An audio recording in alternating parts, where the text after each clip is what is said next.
It wasn't a very happy holiday season for California's shoppers. Sales tax collection stats for 2022's final quarter showed consumers were cautious about how they spent money. California's sales tax collectors say they took in $20 billion on purchases of all taxable goods and services in the fourth quarter, up 7% in a year.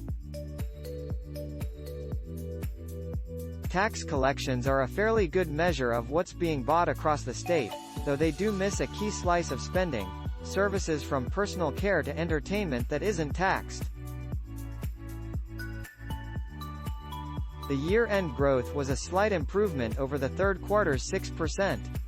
So what's the problem? For starters, inflation ran 7% in the past year, so California spending barely kept up with rising prices.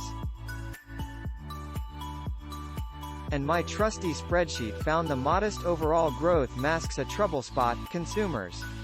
Any growth, no less increases above inflation, is hard to find in the tax collection categories heavily tied to what individuals buy. Consumer-oriented sales taxes added up to $13.1 billion in the fourth quarter, up a subpar 1% from a year earlier. That equals the 1% growth pace of 2022's third quarter. Conversely, as consumers were conservatively spending, companies were still in a buying mood.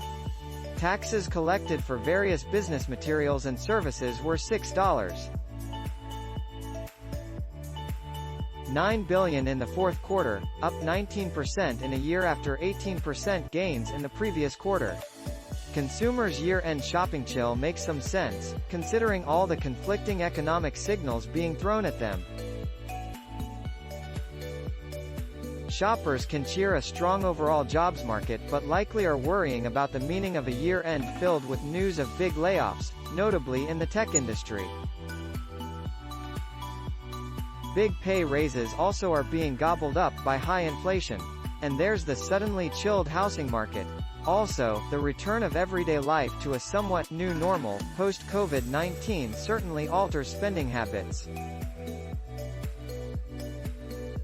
Plus, year-end 2022's diminished consumer spending could be a reality check by shoppers after a pandemic-era buying binge. The fourth quarter's tax collections were 29% higher than 2019's fourth quarter, just before the coronavirus struck. That growth easily outpaces inflation's 16% run-up over 3 years. Let's look inside the consumer categories to see what's hot, and what's not. For starters, the shopping center was out for the holidays. Going online remains the preferred option.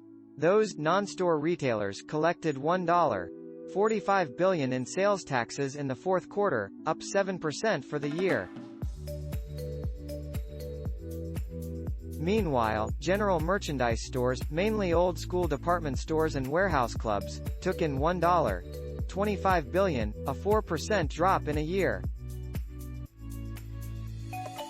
Now let's consider the specialty merchants found at the mall. Stores selling sporting goods, musical instruments and books dropped 7% to $244 million.